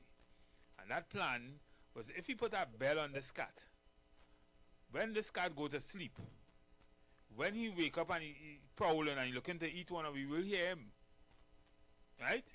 Mm-hmm. And the question by one smart rat jump up and say, listen, that's a real good idea, but who going to bell the cat? Mm-hmm. Right? Because who go to bell the cat might get eat. So get eat. You understand? Well, you see here we're going on, Mr. Matheson. Well, here we're going on, Mr. Matheson. We had a young lady just recently attempted to do the same thing that they did with Rhoda Barrett, with Andrea Barrett. And they barely get. Well, we don't know if the cat get bell yet because. Well, from the time the restaurant give me 15 points that I can't protest. You belt my cat. Hear what? No, but hear what? We don't know what the end. This end yet, no? No, because you are going on. I want to see the reason for that. Is it because you decide to lift the state of emergency, and in order to avoid the population from coming too close to the parliament, but anyhow, there's journalists we are in the international, we are in the digital era. So it ain't taken. There's nothing you could hide. There's no way you could hide again. Die the point. You see, die the point I'm missing. You know, the same thing that they used to get into office. The digital. And I remember I had a man went all the way to the Privy Council went to the Law Council, the Parliament in England with a pink hair. His name Christopher Wiley was his name. Remember what he said? What they did here in Trinidad and Tobago? Data Analytica. Remember that? Yeah, quite. All right. So the same thing they used to get into office is the same thing will be them. Enjoy evening. Thank you, Paul. Thank you. Right, so we had a very active debate there on what has to be done or what the politicians are doing or not doing in Trinidad and Tobago. And my central thesis is that Trinidad and Tobago could be a very good place if politicians understand that the people they work for is in the majority, and that is the citizens. Good evening, caller. My central thesis is. Caller, good evening. Listen to us on your phone. Yep. Not the radio. Yeah. Understood. I was listening to that caller and other callers like him. And I know from time to time you get different views on this program. And I just had to shake my head because I've often said that this is PNM country. I said it on this show before. And I said, why? Because from 56 to 86, they had the opportunity to stamp themselves into the very soul-mind consciousness of this country. They touched everything. They touched culture. They touched the economy. People were so used to doing it the PNM way that when the Arthur Napoleon Robinson regime or government, to use its proper word, got into office, he subsequently complained to the press. He said that his permanent his ministers were coming back to him, complaining to him that they were making this wall of intransigence from head of department, permanent secretaries and the like, because they were so used to doing it the PNM way that to do it any other way caused a ruckus. Because they have built a framework, and the people have that exists to this day. People have been institutionalized to think that is the framework. Now, I want to say this in fairness to the callers, including the one who just finished this call. He has some key valid points to make about his view of the current government way of doing things. And I would never take that away from him, not just because it's an opinion, but because he has some real substance behind some of his views. I agree with you. But in other ways, he cuts himself off at the knees by not willing to step back and apparently be able to critically analyze what went wrong during the PNM administration. Correct. And that's where he loses me. Because a lot of callers in this program, like for example, I just want to use this thing about the 15 buildings that, or whatever number it is that they can't protest around. So what? There are other places you could go and protest. And the Prime Minister and others have stated why these buildings are considered particularly sensitive areas. Why can't you go and protest? All of a sudden, you can't protest around 15 buildings, and your freedom of speech is being eroded and condemned, and you are being... What is that? You could go King George V Park and protest and invite the media, and you'll get the same airplay like anywhere else. Exactly. You want to make a puppy show. That's why you want those buildings to go and protest around. I don't understand the logic of that, but you see, I listen to this. I grow weary of hearing it over and over again, but I give Jack their jacket. These people, and by that I mean my fellow citizens, have as much right to their viewpoint as anybody else. I am not saying the current government is Moses' gift to the Jews. I'm not saying that at all. You and I would probably agree that they've made some critical errors in governance thus far. Correct. And that's to be expected. But I'm not willing to say that they are not worthy of the opportunity to serve this population who has faithfully voted for them in serious numbers across all regions of the country. And if I could give them their time in office to do what they can. They have, 3 more years, 4 more years? Let's see what they can accomplish. I'm not going to write them off yet. And as for this thing about hypocrisy, I don't know a politician who hasn't gone to that river and taken a dip. PNM, UNC, PEP, Gary, you name it. All of them have said and done things that were diametrically opposed to what they said and did before they got close to or actually in government. So I'm not going to hold them to any special bar because of that. I really appreciate the views of persons who see themselves as shouters to the current government. We need to hear all sides of an argument or debate, even if we don't particularly agree with it. That is useful and sometimes actually lights the way in a lot of darkness. But I'm also intimately aware of the role that personal bias and personal prejudice and personal preference in terms of attitude and politics can play in these things. And I think we all need to be critically and analytical of what we hear coming from the usual voices, as I like to call them. I've heard voices on this program that are very pro-government, quite eloquently so, quite dedicatedly so, and that's fine.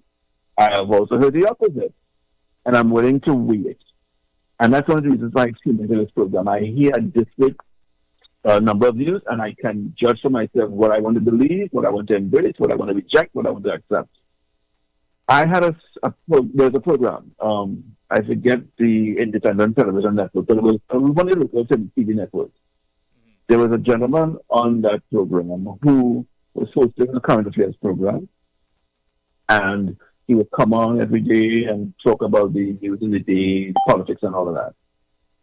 And he would have political views. He tried to be middle of the road, but somewhere along the way, a caller called in one day to ask him pointedly, are you a member of the then sitting government? And he hemmed and hawed a bit and finally admitted, yes, I am. And I had to call back into the program to declare, wait a minute, why did somebody who apparently knows more about you than they should have to draw that out of you? If you're presenting yourself as impartial and fair and above the fray, why wouldn't you have revealed that to the listeners and viewers of your program? I'm not saying that you're incapable of giving an honest view of how you see the situation, but I need to know where you're coming from to be able to know where to park your views. If I know you're a PNM supporter, I can park your views a certain way. I will listen to you, but I know where to park your views. If you're a UNC supporter, similarly, I know where to park your views if I know that. But the only way I would know that is if you declare it. And if you hide it from me, then I consider what comes out of your mouth suspect. And rightfully so. Thankfully, Mr. Matheson, you have already declared your past political support. And that's a good thing to the population who's listening to this, knows your history and knows, therefore, how to treat with your views. You could be perceived as being an evolved creature, or it could be that you just jump into the latest bandwagon. Either way, we know the history, and it's up to the listener or the viewer to make an assumption as to where I'm going to park your views. And that's fair, right, and transparent. Well, like Jack Warner, who might have been at bandwagonist at some point in time, because I remember being a bandwagonist for the Red Party at one time. But I have, as you have said, I have grown. I have evolved, and I am more national than I am red or yellow. So I try to do one of the things that I was encouraged just now. One of the things I was encouraged very much to so do under the Red Party was to be a group thinker, to group think, and that is one of the things I just see myself as an educated person, as a critical thinker, not being able to do. Right? Well, here's a thing. Here's a question about that statement, and it's something that your listeners and viewers will also ask. Where was that educated man before? Where is what? He was always there, right? The educated man you speak of and speak to. Where was he before in the mix of things? Yeah, he was always there. Because he no longer in the Red Party. But I did say, he have evolved. And the thing is, well, one man's evolution is another man's convenience. So, and that's healthy to have healthy cynicism about people's motivations. That's okay. You don't have to consider somebody suspect because they've changed their mind. In fact, that should be encouraged. But in this place, if you ain't red, you're dead. And you better be mellow if you're yellow. And God help you if you're any other color. You know, and that's where we are. And the colors reflect that. Correct, you're correct. So sometimes people just cannot see past the color. And I have a problem with that. Because you have to have a head on your shoulder and you must be able to think two things. Right? We must be able to hold our politicians to account. Right? We must be able to do that regardless of what party or what.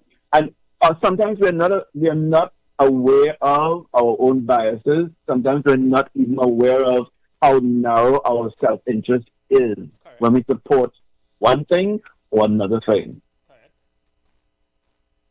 And that's the hardest thing to be honest and say, you know, the reason why I support this is because I was getting a contract here. And if I don't support them, I lose my contract. I think people have these underlying things that they don't admit to readily until they're exposed.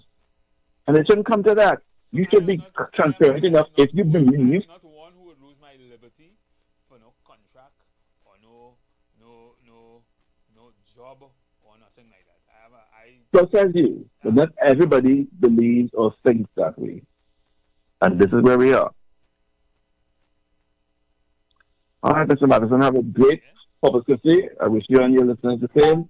Hopefully see you on Friday or hear from you on Friday. Yes, I will be here on Friday. All right, take care. And thank you for your contribution. No problem. Yes. So, very interesting call. I actually like this call. Let me take KFC. KFC.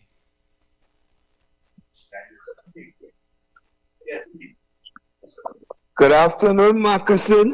Good afternoon again. Anyway, for no time, I see you have some healthy discussion with your former partner who was in red with you in the trenches, you know, Bataria. What color is right now? Me? Because you see, you're a sycophant for the red, you know. Come now, man. You don't choose that side. What side are you choosing right now? I ain't choosing no side. I am a national. I am trying to be. I want to see trying to be move to the next level through the party taking us there. Yeah. You know what I like Jack Warner for? Jack Warner is one of the greatest politicians in Trinidad and Tobago because Jack Warner was a member of the FIFA. So long as a white person, so you understand politics. But the statement we make and he come out and talk and thing in there. Plenty people listening to Jack Warner when he make a statement and vex with Jack Warner in the UNC. There's a thin-skinned politicians. As they say something with their total feelings. And all kind of thing. I went by my MP. She telling me somebody saying she something where I see it on a radio station. And when I go there to Google opportunities and knocking and all that thing in there, I see that kind of face and that kind of discrimination, that kind of racism thing. And why not turn that to them by KFC? You sound like a man who have a banker, boy. No, me are not a banker. I don't care what PNM or UNC, but I don't know party care, boy. I was cussing PNM for the last 9 years. And God bless me with a woman 2024. Under the PNM never give me no house, UNC never give me no house, I don't pay for my house. I don't care what UNC or PNM, I don't go there and look for it and live. But them don't care about poor people. Let me take this call, I'll call you back. Right? Yeah. So callers, I mean, let me start talking about trying to be good. Let me think about trying to be good. Nationals. Let me think about moving trying to be good to the next level. And stop going down the road that is red and yellow kind of thing. Because, I mean, we don't usually party or we just vote. And as I was saying just before the last caller, listen, trying to be go have to run. And to run the country, we live in a democratic country, we live in we have electoral politics and we have to vote for somebody, right? If we are responsible, we have to vote for somebody. And the party we vote, that's the party we have to support, right? The thing is, at the end of the day, let me take this call. This caller has been calling for a while. Good evening, caller. Caller, good evening. How's that? How you going, man? A pleasant good evening. Good evening. Very good. Nice. Then I miss you. Because let us say good evening to each and every one and share the life, share the life. Yes. Then here what's going on at the talking power Australia. And you didn't understand what I say. No, I understand. I understand very, very well. You won't believe. I don't respond to everything. You didn't say, when I say over the county, we have to take a toll. And you know who taking the money? Now you see, I tell you, I love Donald Trump until he got the world. Until he? You see how he put in law and order on the street of Hormuz? That is a big order you have to take. But when people play mad, they will really call it the street. You take on a piece of pick or blocking it. So umpire. You think Donald Trump? You really think Donald Trump didn't bite off more than he could chew, boy? No. Because that's going to I understand, guys. That situation going to have serious repercussions, you know. Then that's why they asked for peace talk, and they was trying to regroup. But you see, Iran, so they tried. You see Iran going quiet on them now. You know what I mean? Yeah, they tried to bring up the nuke and to bring it to present it. Iran going quiet on them. And you have to take note of that. Yes, so they waited to bring out the nuclear warhead. So sure, and that's what Trump waiting on. So any other jump high, jump low. He have China down in the corner, he have Russia up so, and then he have Canada on the other side. And then there's only Europe playing a little bias. You have a water banker over Ukraine. Yeah, so we know how that one goes. It comes just like... That's not going to end well either. Exactly. So, it comes just like 2010 to 2015. And then it didn't have no numbers after 15. And we jumped to 25. You see the numbers between there? It didn't have TNOA. It had a black spot. You read right, Big.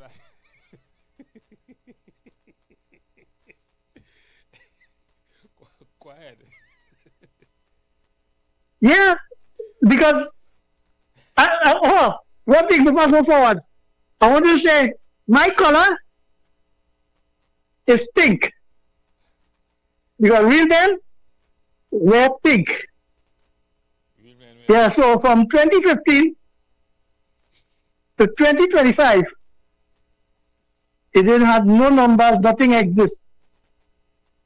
That is when the earth shift on the axle and China opened the new Hoover Dam, the hydro dam. So nothing exists. So here we're going on, right? In 2008, a prime minister and an engineer who was a finance minister, not a finance minister, but a ministry of works, do $500 million in an assessment, route out the place, say you would get a jet and build an airport on the Beatum. They shut him down for that. That was till 2015 to 2025 didn't exist. Because if that same engineer was the finance minister for the 10 years, what was missing? Why the Bombardier railway didn't build? under 10 years. But they borrow money, they get money, they sell out assets, but they had no money. The revenue stream was low. But we remain with a debt of $500 billion on the book. Umpire. And those are the questions. Here we're going on. Those are the questions all the callers had to be asking. Because one of the things I see, when I listen to the politics today, I see morals. Right? So one side might be doing something that might be totally against the moral and ethics of some people, but the other side who talking really do have the moral authority to speak, because they have done things, and some of which pass under the radar, and now they are talking like, now they are talking like they are the best thing since sliced bread. But you have to remember, they have been in office for 10 years.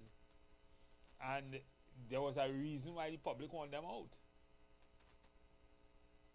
So half of the supporters half of the supporters didn't vote for them. Yeah. And the next half voted against them. What is that? Correct. And then yet, still, you remember the show Man in Black?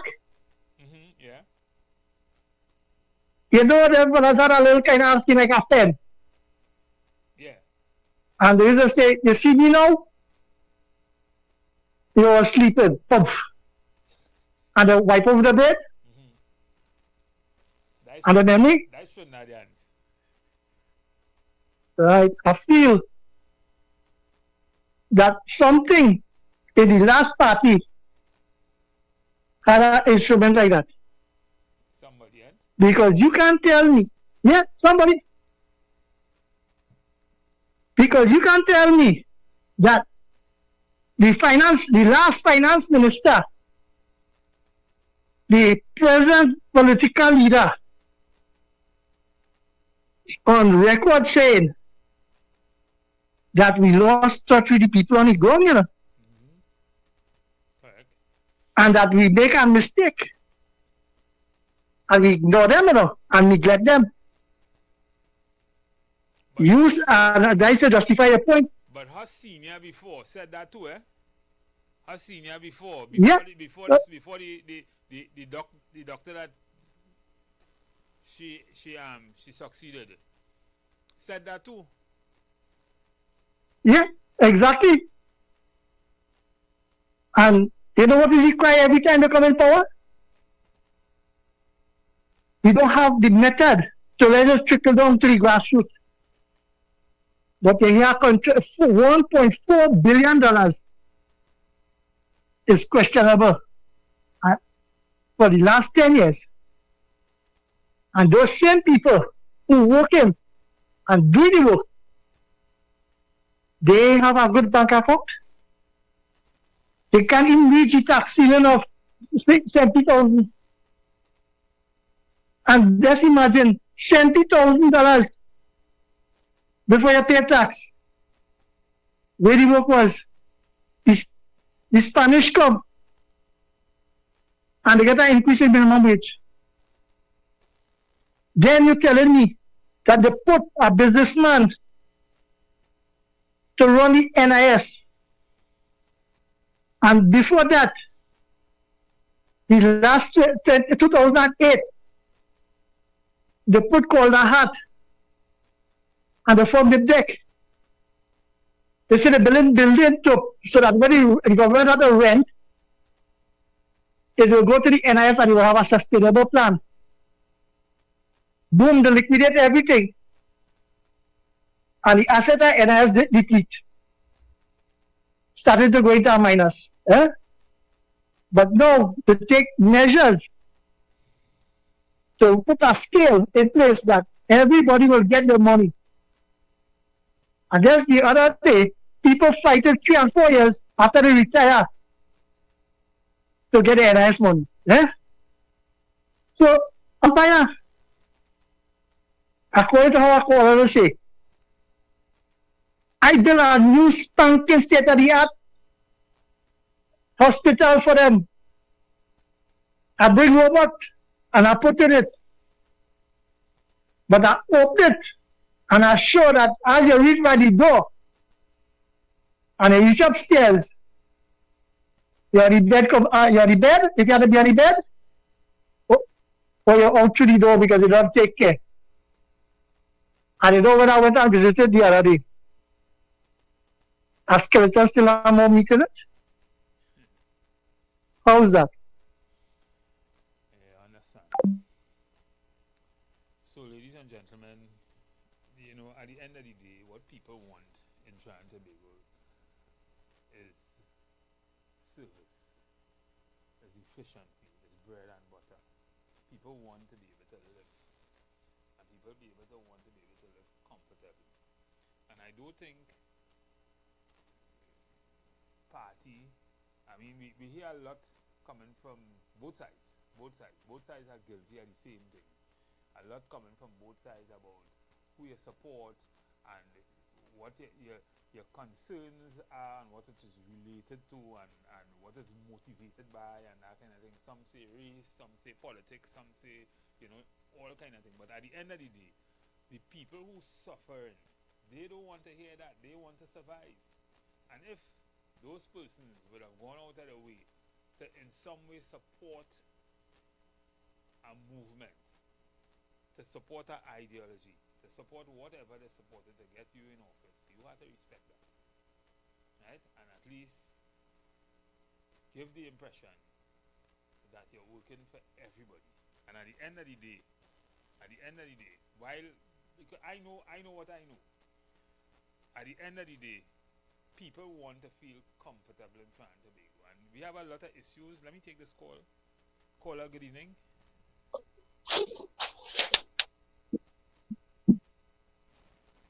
Yes, so according to the empires, Mr. Apple, no, I begged it. You begged her? Because I begged to differ. Okay. Well, what because you wanted to differ on? Let me tell you. What you wanted to differ on, and what in particular? All this old talk and so on about 2015 to 2025. Okay. And the gap and all that kind of thing. Right? Because now I sent that video to you. I don't know if you see it.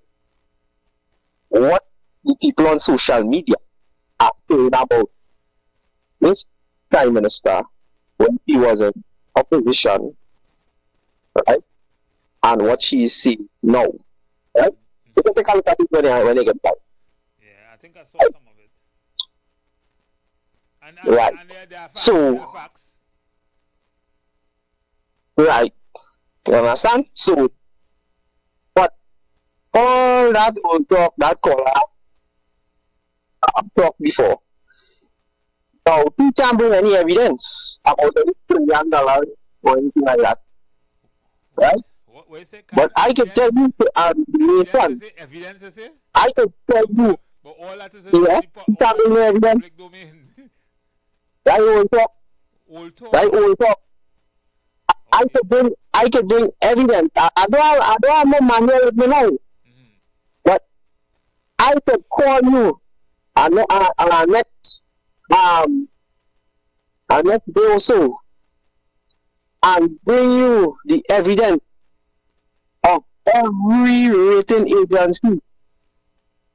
Right? The one that this present government wrong at all. Right? They gave that regime from 2016 to 2025 a positive outlook by 2027. Now, if you don't have revenue in your country, right, you can't distribute anything. So if you didn't have revenue, right? What makes you feel you have revenue now? Right? To do it. No, I'm just saying. You didn't have it in 2015 to 2025. So you automatically have it in 2025, 2026?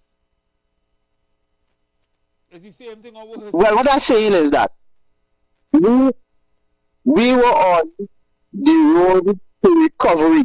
Yeah, but we are because we were getting positive rating the recovery we were talking about by rating agency. Listen, this is right? a new government, right? The recovery they were talking about is in 2027, right? With the maturing of the gas right. and that kind of thing, right? But we're still in 2025, 2026. Not only that. So what? How are you judging this government on the same thing? Why are you not judging this government on the same thing you judge the PNM on? No, all right. You're saying why I don't judge the government on the same thing that PNM? Because the PNM, right, was telling us the facts, right? Look at this government. They say, don't worry with them. When there was an opposition, they said, don't worry with the PNM. They lied. You will pay only 10%. You pay anybody only 10% yet? And then they say, we want to bring your bond. We want to bring your bond. What do they get? They say one way part in currency and part in bond. Right, that wasn't the deal. But they get it. It doesn't matter. Right? But they get it. That was no deal. But bonds they can't pay it. Bonds is money in the bank down the road. You know it's bonds? Yeah, but they can't pay it. Right? They can't pay it. But they say that they will pay the 10%.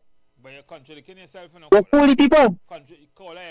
I'm not contradicting myself. Hear what you say. You just I'm not contradicting myself. The facts there. You just said that 2010 to the facts are there. You just said that 2010 to 25 they didn't have the revenue to do certain things. Didn't they just say that? I said 20 to 2025 we didn't have the last regime. What? You said we didn't have the revenue. The last regime we were from 2015 to 2025, right? We didn't have the revenue to do certain things. You say that, right? Correct? Right. And our revenue should. What you make you feel it is available today? Going. What makes you feel that is our revenue was going? Is it available today, sir? But you're not listening. You only hearing that part. You only hearing that part. But you didn't hear what I said. I said that every rating agency gave the last rating a positive outlook by 2027. So by 2027, more revenue will have trickled down to the ground. Right? This is what I'm saying. Because remember, why? There was a company that was going to buy the refinery. They have their own oil. The company name is Oando. It's a Nigerian company. Oando. They have their own oil, right? Confined, and they were coming to buy the refinery cash. Right? Employment would have started back. Right? Now, this regime here now, they didn't want that. They backed off everything. Right? And now Roger saying that we only don't like the people. And they cut down all that. And he saying no. Every time you hear him, we this post. So you say if I okay? So that's what I'm telling you. They must lead the people. And I can see how people get told that the red and the yellow is the same thing.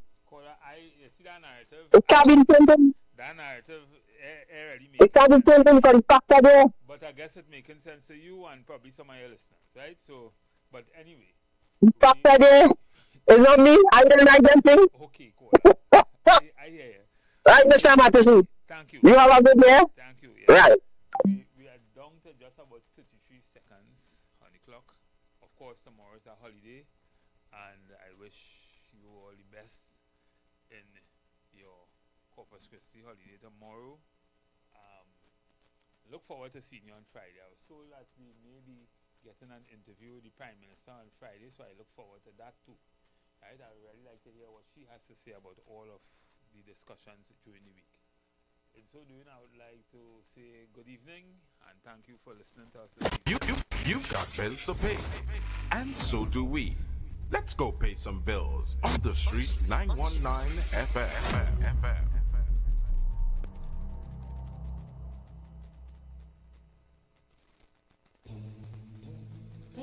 Tune in to the Street 919 FM for Gospel in the Bone Ministry every Sunday from 7:05 a.m. to 8:55 a.m. For the program, God's Last Warning Message. Hosea chapter 4 says, "Hear the word of the Lord, ye children of Israel. For the Lord hath a controversy with the inhabitants of the land, because there is no truth